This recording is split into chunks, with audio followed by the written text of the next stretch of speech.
Morning, naririnig ba ako? Morning, naririnig ba ako? Ayan. Ano lang kung naririnig ako. Comment down below kung naririnig ako.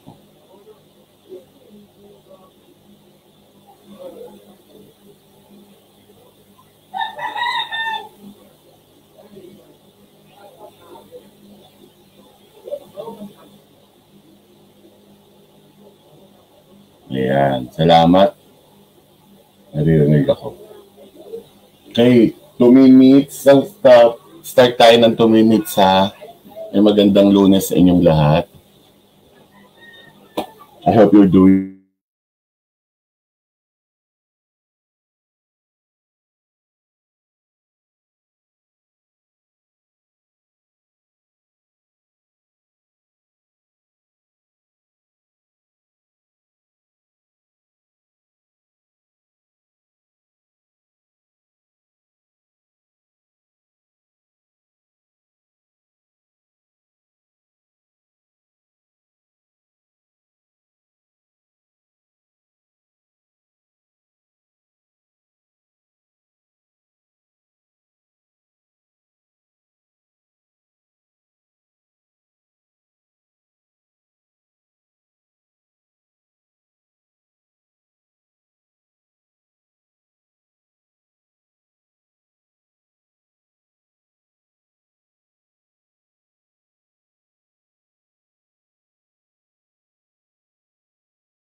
Yung meron na akong camera.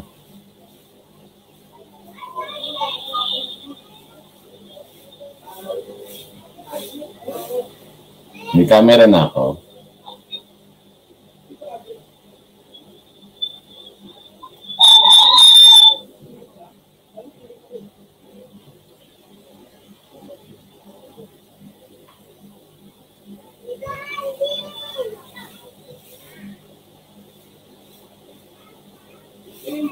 Okay, so mag-start na tayo.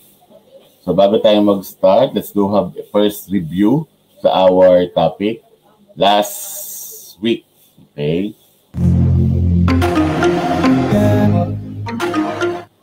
Hello mga ka-L! Welcome to my YouTube channel. Again, where learning is fun. Kung gusto niyo yung masundan ng mga lessons sa Lady L, subscribe na po sa channel ko and hit the notification bell para sa mga upcoming videos. Okay, wag na nating patagalin pa. Start na tayo mga ka-L. Ang topic natin ngayon mga ka-grade 10 ay tungkol sa mga hakbang sa pagbuo ng Community-Based Disaster Risk Reduction or CBDRR. Timing na timing ang topic natin ngayon kasi kadadaan lamang ng mga bagyo sa Pilipinas, wherein nagdulot sila ng malaking suliranin sa buong bansa. Parang teleserye lang mga bagyo mga ka-L. Weekly ang labas nila. Ang pagiging laging handa sa anumang suliranin o kalamidad ay dapat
ka-L.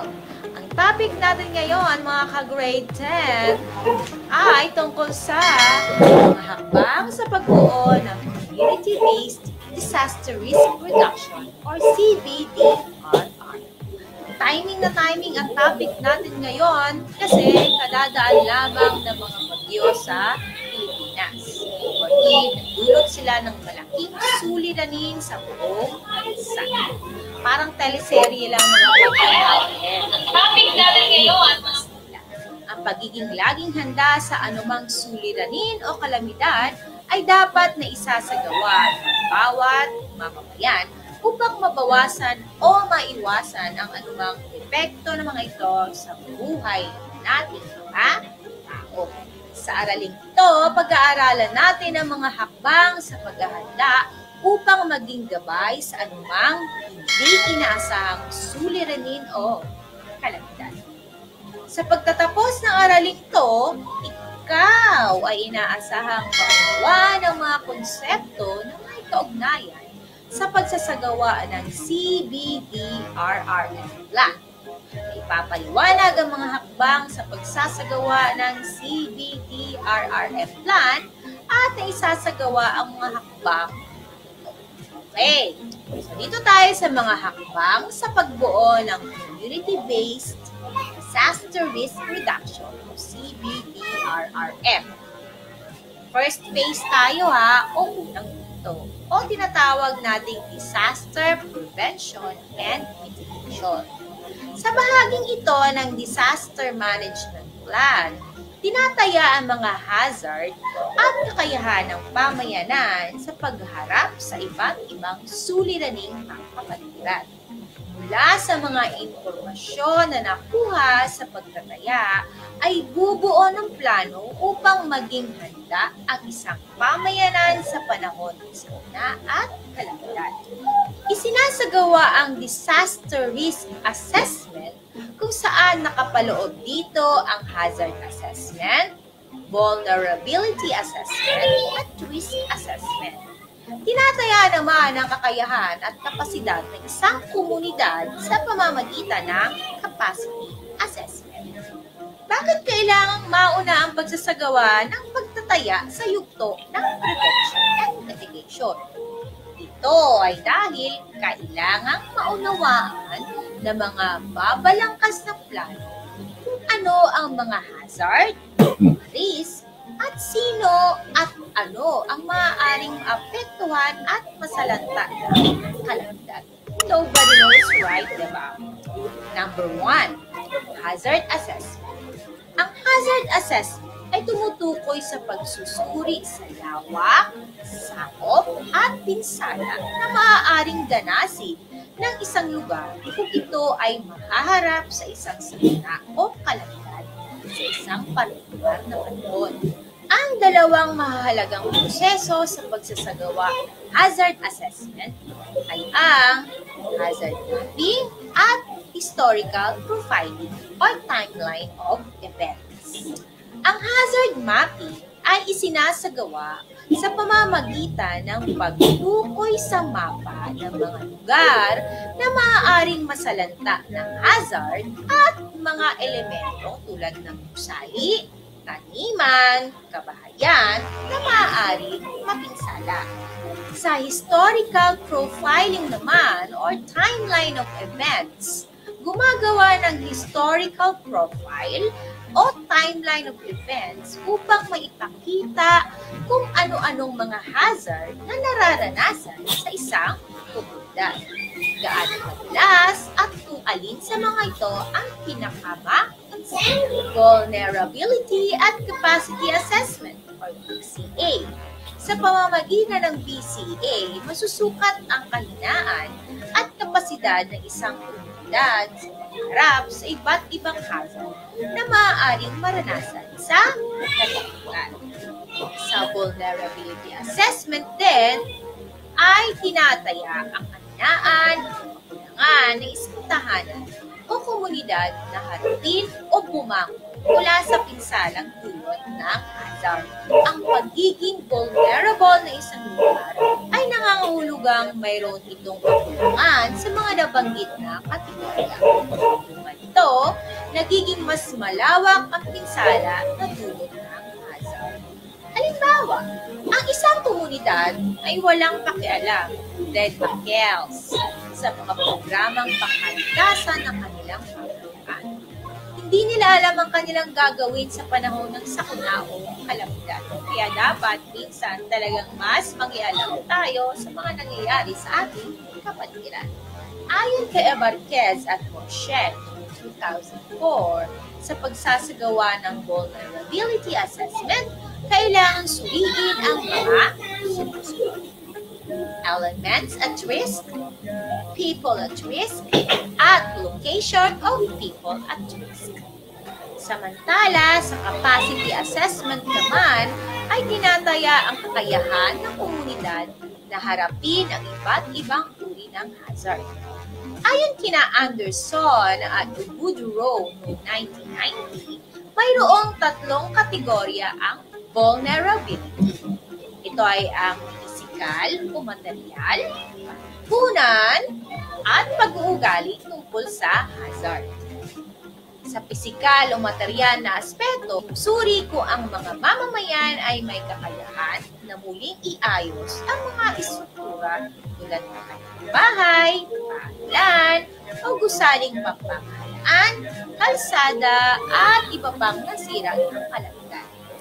Sa aspetong panlipunan naman, masasabing may kapasidad ng isang komunidad na harapin ang hazard kung ang mga mamamayan ay may pagtutulungan upang ibangon ang kanilang komunidad mula sa sala ng mga sakuna at kung ang pamahalaan ay may epektibong disaster management plan. Okay, number 3 tayo, the risk assessment. Kung ang disaster prevention ay tumutukoy sa pag-iwas sa mga hazard at kalamidad, sinisikap naman ng mga gawain sa disaster mitigation na mabawasan ang malubhang epekto nito sa tao, at kalikasan. Ito ay tumutukoy sa mga hakbang na dapat gawin bago ang pagtama ng sakuna, kalamidad at hazard na may layuning maiwasan o mapigilan ang malawakang pinsala sa tao at kalikasan. Ito ay ayon kina Ortiz at Redito noong 2009. Dalawang uri ng mitigation. Ito ay ang structural mitigation na tumutukoy sa mga paghahandang ginagawa sa pisikal na kaayupan ng isang komunidad upang ito ay magiging tatag sa panahon ng pagtama ng ilan halimbawa nito ay ang pagpapagawa ng dike upang mapigilan ang paglalagay ng mga sandbags, pagpapatayo ng mga floodgates, pagpapatayo ng mga earthquake-proof buildings, at pagsisiguro na may fire exit ang mga pinapatayong gusali. Doon naman tayo sa non-structural mitigation na tumutukoy naman sa mga ginagawang plano at paghahanda ng pamahalaan upang maging ligtas ang komunidad sa panahon ng pagtama ng hazard. Doon tayo sa ikalawang yugto, the disaster preparedness. Ang ikalawang yugto ay tinatawag na disaster response. Ito ay tumutukoy sa mga hakbang o dapat gawin bago at sa panahon ng pagtama ng kalamidad sa kunang hazard.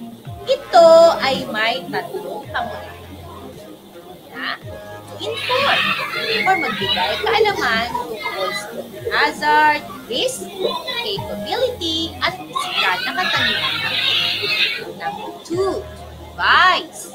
Magbigay ng informasyon tungkol sa mga gawain para sa proteksyon, paghahanda at pag-iwas sa pagsina, kalamidad at hazard. Number 3, to instruct. Bigay ng mga hakbang na dapat gawin, mga ligtas na lugar na dapat puntahan, mga opisyales na dapat hingan ng tulong sa oras ng sakuna, kalamidad at hazard. Nasa ikatlong yugto na tayo, ang disaster response. Ang ikatlong yugto ay tinatawag na disaster response wherein sa pagkakataon nito. Ayan, so yun yung pinag-aralan natin last time, no? So yung dalawang step na tayo. Tapos tayo sa dalawang yugto. Okay? At ngayon ay pupunta na tayo sa ikatlong yugto o ikatlong step. No? So under ng ikalawang step naman is prevention and mitigation. Under nun is meron tayong sabi nga kanina, di ba? So is to inform, to advise, to instruct. No? Is layunin nitong magbigay ng impormasyon at ma-prepared yung mga tao bago pa man ang sakuna. So ngayong araw ay pag-aaralan natin ay ang ikatlong yugto ng disaster CBDRM plan, ang pinamagat ng itong disaster response. Okay? Sa ikatlong yugto ay tinatawag na disaster response. Sa pagkakataong ito ay tinataya kung gaano kalawak ang pinsala ng isang kalamidad, no? So, mahalaga ang impormasyon na makukuha mula sa mga gawain ito dahil magsisilbing itong batayan upang maging epektibo ang pagtugon sa mga pangangailangan ng isang pamayanan at pagkakaranas ng kalamidad. So, pangatlong yugto na tayo, tapos na yung disaster nito, no? So that's why we call it disaster response. Magre-response ka na, no? After ng disaster, you have to do something, no? At ang impormasyon na makukuha dito is very vital or important kasi kung hindi tama ang impormasyon, maaring mali ang maging response. No, maaring maging mali ang tugon. So kapag tama ang impormasyon na makukuha mo, tama rin yung magiging response mo. So that is disaster response. Ikatlo, nakapaloob sa disaster response sa tatlong uri ng pagtataya: ang needs assessment, damage assessment, at loss assessment. Ang needs assessment ay tumutukoy sa pangunahing pangangailangan ng mga biktima, kalamidad tulad ng pagkain, tahanan, damit, at gamot. So that is needs assessment. So from the word itself, needs, pangunahing pangangailangan. So ano ba yung mga pangunahing pangangailangan o basic necessities? We do have food, shelter, diba? So that is the basic necessities, no? O kaya gamot, no? Kung meron mang may injured sa kanila. So kailangan natin makuha ang mga basic needs in order for them to survive. Kasi kapag wala yung basic needs, is hindi sila makakapag-survive at all. Bawa, uhaw na sila.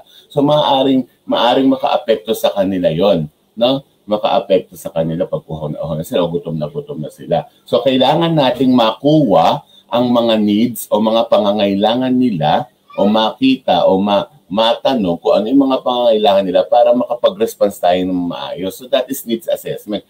Importante siya sapagkat kapag nagpunta ka doon at hindi mo alam yung needs nila, is maaaring mali ang response o kaya maaaring hindi sila makasurvive. Halimbawa, ahaw na sila. O kaya may kailangan palang gamot, nasa life and death situation na, tapos wala ka namang dalang gamot. So that is very important, no, na kailangan mong malaman yung needs assessment.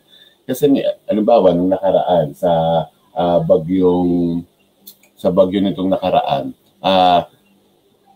kung nag-ano kayo ng social media, may mga nanghihingi ng oxygen kasi yung oxygen na lang yung bumubuhay sa nanay niya. So mauubos na yung oxygen ng nanay niya. So that is needs assessment. Kung nagpunta ka doon at wala kang oxygen, huli na para sa nanay niya, no? So that is needs assessment. So next is ang damage assessment naman ay tumutukoy sa bahagyang pangkalahatang pagkasira ng mga ari-arian dulot ng kalamidad. Ang loss naman ay tumutukoy sa pansamantalang pagkawala. Okay? So eto bahagya yung damage, samantalang yung loss is pansamantalang pagkawala ng serbisyo at pansamantalang pangmatagalang pagkawala ng produksyon. Ang damage at loss ay magkaugnay dahil ang loss ay resulta ng produkto at serbisyo at infrastruktura na nasira. Halimbawa, sa pagbagsak ng tulay ay ang damage. Ang kawalan ng maayos na daloy ng transportasyon ay loss. Sa pagkasira ng mga lupain tinataniman ay damage. Kaya samantalang ang pagbababa ng produksyon ng palay ay loss. Isa pa rin halimbawa ay ang pagbuho ng ospital. Dahil sa lindol ay matuturing ito na damage. Samantalang ang panandaliang pagkaantala ng serbisyo ng pangkalusugan naman ay maituturing na loss. So nakikita natin, no, na yung damage is merong kinalaman kung bakit napuproduce si loss. Excuse me. So magkaugnay silang dalawa pero hindi sila magkatulad, no? Okay. Next. Mahalagang maunawaan mo na sa yugtong ito ay napakahalaga ng koordinasyon ng lahat ng sektor ng lipunan, kasama din sa pagsagawa ng una at ikalawang yugto. Kadalasan kasi ay nababalewala nila ang DRRM plan. Kung walang maayos na komunikasyon, lalo na sa pagitan ng iba't ibang sektor, lalo na sa oras ng nararanasan ng isang kalamidad. Mahalaga rin ang kaligtasan ng bawat isa, kaya sa pagsagawa ng disaster response ay dapat isaalang ng mga mamamayan ang kanilang kakayahan sa paggawa nito. So from the word itself, safety, di ba? Sabi dyan, napakahalaga. Ano yung keyword dyan sa binasa natin? Ang keyword dyan ay ang the coordination. Lagi ko sinasabi yung coordination, no, na dapat sa panahon ng disaster, mahalaga yung koordinasyon, yung pag-uusap-usap. Kapag may ganitong pagbaha, sino magre-response? kapag may mga gantong humihingi ng saklolo, kanino tatawag? Mahalaga yun no? Para hindi nagkakalito-lito. Okay? At the same time, para alam ng mga magre-response kung sino magre-response sa kanila. Kasi baka mamaya, papunta na doon yung Team B. Pala, hindi pa pala papunta yung Team B. Akala ng Team B, Team A ang mauuna. So, mahalaga yung plano, yung DRRM plan. Hindi dapat siya, sa pagpaplano, nandoon na yung coordination kung sino yung magsasagip, sino yung pupunta sa ganito, sino yung ganito, sino yung mag-check if ever. So, napakahalaga ng coordination. At minsan, binabaliwala yun, no? Katulad sa nangyari dito sa Cagayan, no, na medyo nawala ng coordination na kailangan ipa-trending pa, no? Sa Twitter para lang makapaghingi ng tulong yung mga kababayan natin, no? So, I think coordination is the key para mas maging ligtas o mas makasagip ka ng buhay.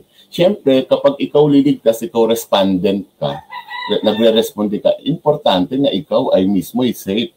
Hindi pwedeng na magliligtas ka tapos ikaw mismo yung buhay mo mabibingit sa kapahamakan. Hindi pwede 'yon. So importante yung safety mo.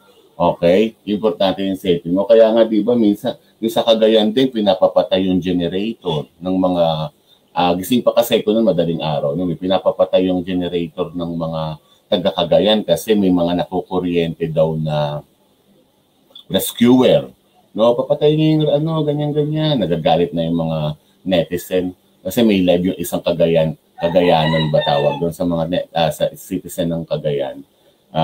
Patayin niyo patayin yung generator kasi may nakuryente na daw na rescuer na matay, etc. So, importante na pag magre-rescue ka, dapat safe ka rin, no? Dapat isaalang-alang yung safety ng magre-rescue, no? Yan. So, maaaring gamitin ng mungkahi ng checklist sa pagbuo ng ulat sa needs at damage assessment at loss assessment. So, ito yung example na format.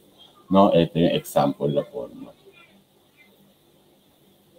Yan, tingnan natin mabuti. Ayan, no. Possible needs for external assistance. Search and rescue, yes or no. Evacuation, yes or no. Medical help, yes. Food, water, sanitation, repair lifeline system, yes or no. So that is example of format. Yan. Yeah, yun. So that is disaster response. Again, sa disaster response, importante na merong maayos na communication, maayos na coordination, at maayos na needs assessment, at damage assessment, at loss assessment para mas maayos yung responde, yung pag-rescue. Okay? May tanong dito, no?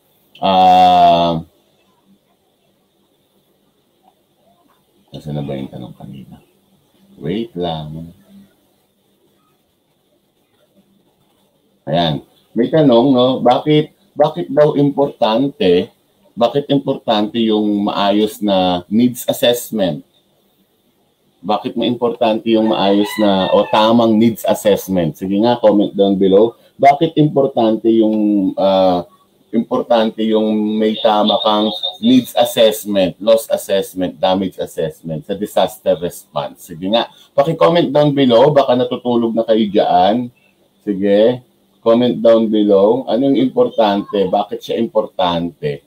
Sige nga, Francine, Micaela, Jeremy, okay, April, Mark Asi, bakit importante na sa disaster response, tama ang ibibigay na datos pagdating sa needs assessment, loss assessment, at damage assessment? Bakit siya kailangan tama? Sige. Sige nga, paki-type nga yung sagot. Wala pa akong nakikitang sagot. Natutulog na ata. Natutulog na ba?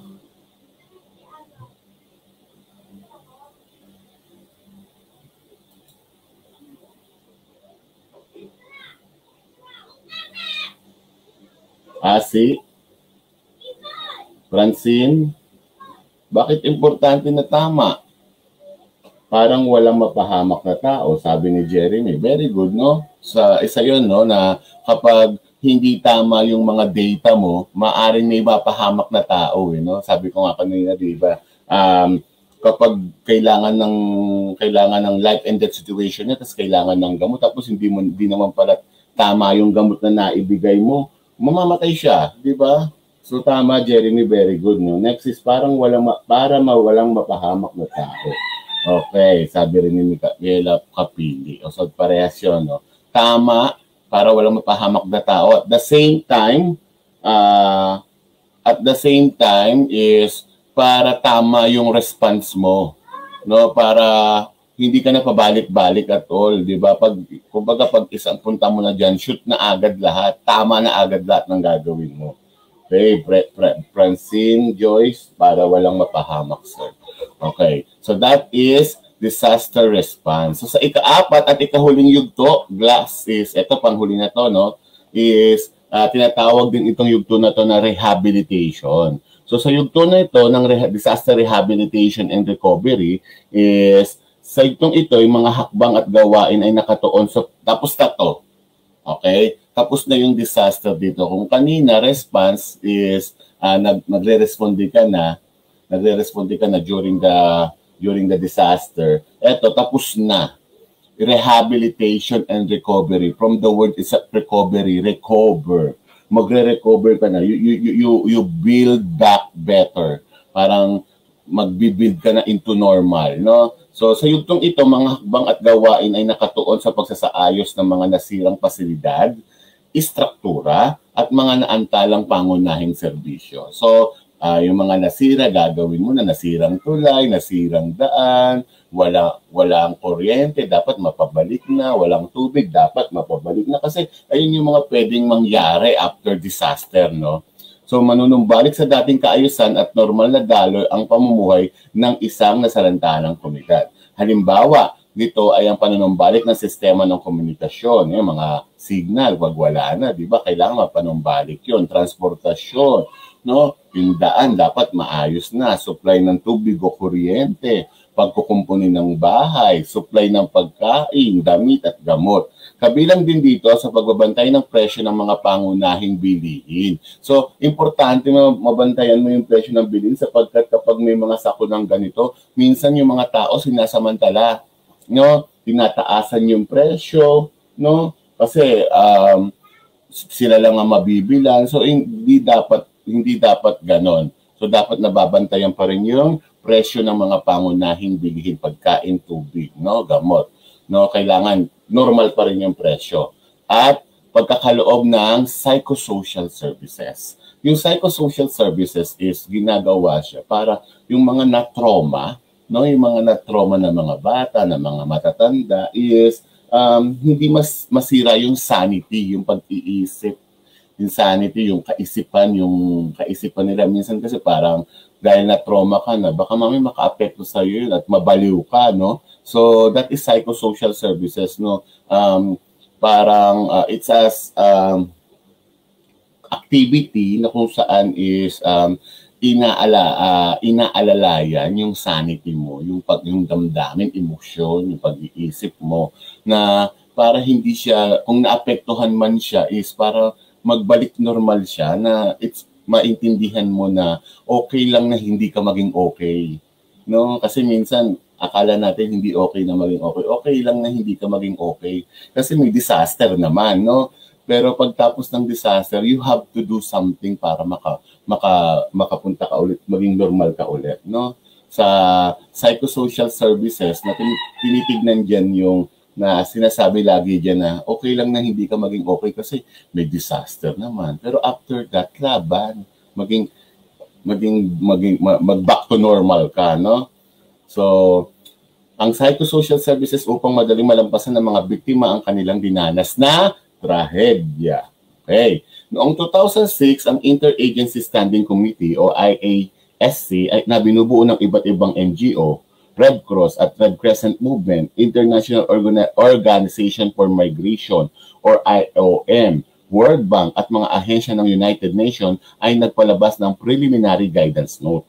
Ito ay tungkol sa pagkilala ng cluster approach na naglalayong mapapatag ang ugnayan ng iba't ibang sektor ng lipunan. No? So that is cluster approach. Yung cluster approach kailangan is yung coordination ng bawat sektor ng lipunan is mapatatag niya o mas ma-establish niya. No? So makakatulong ito upang maging mas malawak at mabubuang plano o estratehiya na magagamit ng mahusay na mga pinagkukunang yaman ng isang komunidad.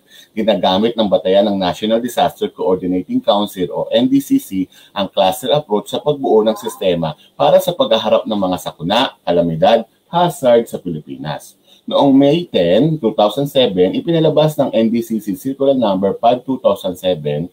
Ito ay isang direktibo na nagpapatatag sa cluster approach sa pagbuo ng disaster management system sa Pilipinas. Minimukhahi rin ito na magtalaga ng pinuno ng bawat cluster o cluster lead sa 3 antas, national, regional at provincial. Noong 2007 rin, sa bisa ng Executive Number 0-2007, nabuo ang Ayuda Albay Coordinating Task Force na siyang namuno sa pagtugon ng rehabilitation sa lalawigan matapos ang bagyong Reming. Noong 2007 naman, sa bisa ng EO 02-2007 ay binuo naman ng Albay Mabuhay Task Force. Layunin nito na ipatupad ang mas komprehensibong programa para sa pagtugon ng rehabilitasyon ng lalawigan sa panahon ng kalamidad. Ikinapapalooban ito ng pagbuo ng iba't ibang klase sa bawat barangay, bayan, komunidad na siyang mamumuno sa mga ito sa panahon ng panganib. Nagpapapatatag ng mga seguridad sa supply ng pagkain, pangunahing pangangailangan, pagpapasigla ng information campaign at pagyayabong ng mga gawaing pangkabuhayan sa mga nasalantang lugar. Nakita ang pagiging epektibo ng nasabing programa dahil idiniklara ng Albay ang zero casualty sa kabila ng pagtama ng malakas na bagyong Glenda noong 2004. Nagpapatunay ito na kung magkakaroon ng maayos sa sistema sa disaster management, ang isang lugar ay maaaring maiwasan ang malawakang pinsala sa panahon ng kalamidad. Higit na maayos na sistema, nakita rin sa Albay ang partisipasyon ng mga mamamayan, NGO at iba't ibang sektor ng lipunan sa pagpaplano ng implementasyon sa kanilang disaster management plan. Sa makatuwid, sa yugto ng recovery ay nakasalalay rin sa kung paano binuo ng isang komunidad ang kanilang disaster management plan na bahagi ng yugto ng preparation. Makikita dito na kailangan na may sapat na kaalaman at partisipasyon ang mamamayan at iba't ibang lipunan, sektor ng lipunan, NGO, mga mamamayan sa pagbuo ng disaster management plan upang ito'y maging matagumpay. Isa sa pamamaraan na ginawa ng pamahalaan upang maipaalam sa mga mamamayan ang konsepto ng DRM plan ay ang pagtuturo nito sa mga paaralan sa bisa ng DepEd Order No. 55 taong 2008. Binuo ang Disaster Risk Reduction Resource Manual upang magamit sa mga konsepto na may kaugnayan sa disaster risk management sa pagbuo ng sa kaugnayan sa disaster risk reduction management sa pampublikong paaralan. So, nakita natin sa binasa ko, no, nakita natin na sa Albay, no, na naging matagumpay ang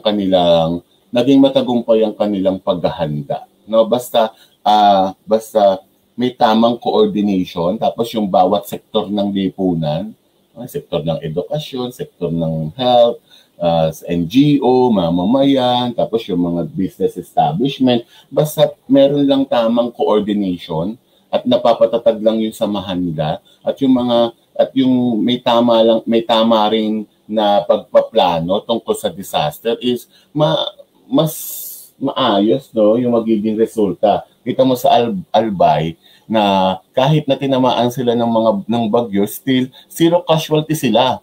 So doon napatunayan na at pwede pala maging zero casualty kahit tamaan ka ng bagyo. Basta may tama lang yung DRRM plan mo, no?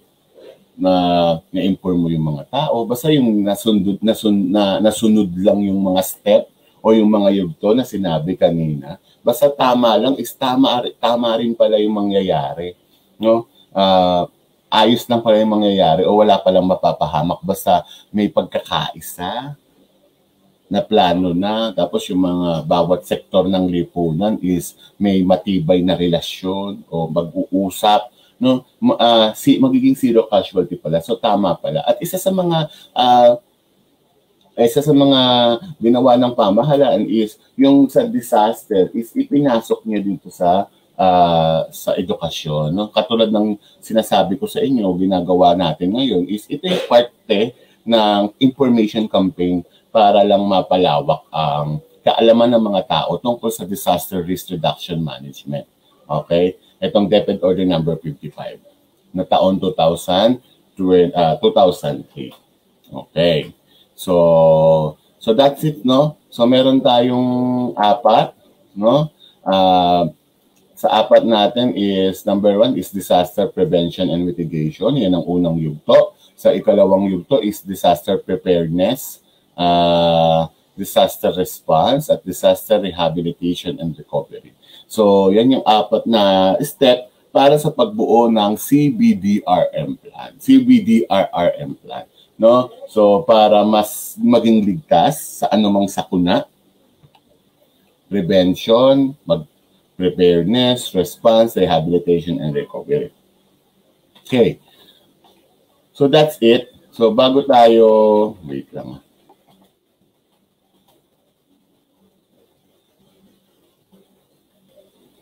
Okay, may tanong dyan, no? Dapat bang iasa mga gawain pang rehabilitasyon sa pamahalaan? Bakit?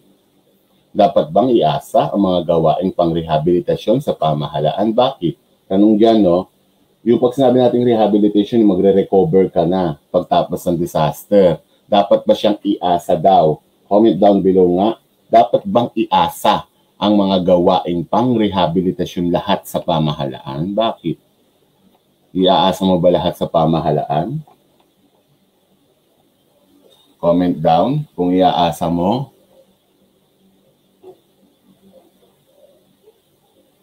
Iaasa mo ba lahat sa pamahalaan? Sige, paki-comment down nga. Baka natutulog na kayo. Dalawa na lang nanonood. Comment down nga.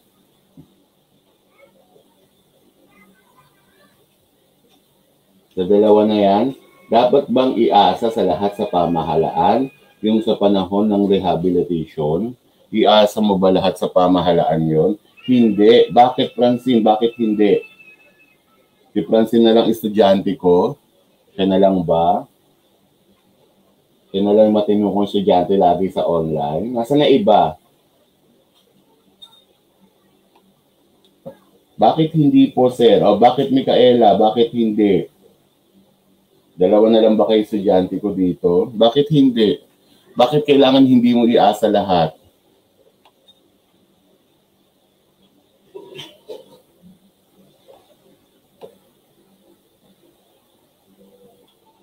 Bakit hindi?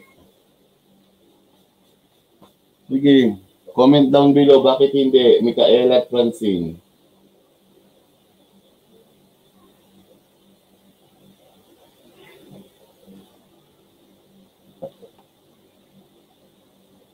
Ano, bakit hindi? Lahat na lang ba iaasa mo sa pamahalaan? Siyempre hindi, di ba?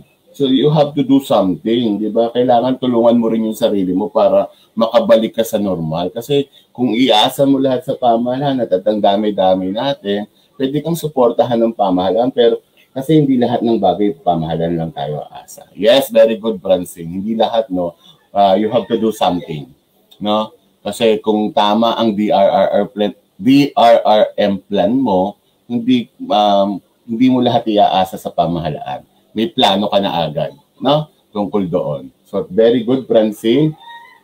Okay? So, last natin is para sa ating review, panoorin natin. Ay tinataya kung gaano kalawak ang pinsalang dulot ng isang kalamidad. Nakapaloob sa disaster response ang tatlong uri ng pagtataya. Ang needs assessment, damage assessment, at loss assessment. Ayon kina Abarquez at Murched again in 2004, Or, ang needs ay tumutukoy sa mga pangunahing pangangailangan ng mga biktima ng kalamidad tulad ng pagkain, tahanan, damit, at gamot. Tala, ang damage ay tumutukoy sa bahagya o pangkalahatang pagkasira ng mga alharian dulot ng kalamidad. Ang loss naman ay tumutukoy sa pansamantalang pagkawala ng serbisyo at pansamantala o pangmatagalang pagkawala ng produksyon. Ang damage at loss ay magkaugnay dahil ang loss ay resulta ng mga produkto, serbisyo o infrastruktura na nasira. Halimbawa, ang pagbagsak ng tulay ay damage. Ang kawalan ng maayos ng transportasyon ay loss. Ang pagkasira ng mga lupaing taniman ay damage. Samantalang ang pagbaba ng produksyon ng palay ay loss. Nasa ika-4 na yugto na tayo. Ito ay ang disaster rehabilitation and recovery. Tinatawag din ang yugto na ito na rehabilitation. Sa yugtong ito, ang mga hakbang at gawain ay nakatuon sa pagsasaayos ng mga nasirang pasilidad at estruktura at mga naantalang pangunahing serbisyo upang manumbalik dating kaayusan at normal na daloy ang pamumuhay ng isang masalantang komunidad. Halimbawa nito ay ang pagpapanumbalik ng sistema ng komunikasyon at transportasyon, supply ng tubig at kuryente, pagkukumpuni ng bahay, sapat na supply ng pagkain, damit at gamot. Kabilang din dito ang pagbabantay sa presyo ng mga pangunahing bilihin dahil baka umabuso yung mga supplier natin at mga nagtitinda dyan sa palengke at pagkakaloob ng psychological services upang madaling malampasan ng mga biktima ang kanilang dinanas na trahedya. Isa sa mga pamamaraang ginawa ng pamahalaan upang maipaalam sa mga mamamayan ang konsepto ng DRRM plan ay ang pagtuturo nito sa mga paaralan. Sa bisa ng DepEd Order No. 55 noong taong 2008, binuo ang Disaster Risk Reduction Resource Manual upang magamit sa mga konsepto na may kaugnay sa disaster risk reduction management sa mga pampublikong paaralan. Subalit, datwat, bagamat mga ka-L, ang ating pamahalaan ay gumagawa ng lahat ng paraan upang tayo ay makapaghanda sa mga hazards na nagaganap sa ating lipunan. Ang pinakamainam na Alright, so ayun no, yun yung kabuuan ng ating dalakayan sa araw na to. So sa susunod, tingnan natin kung ano pa mga gagawa natin, kung ano pang talakayan ng pwede nating talakayin. So that's all for today. Do you have any question? May tanong ba kayo?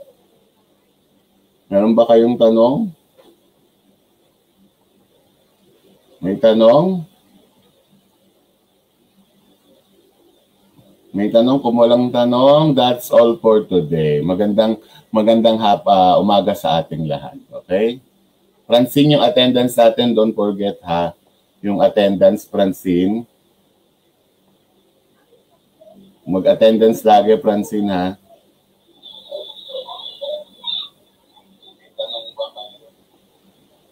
Okay, that's all for today. Bye-bye.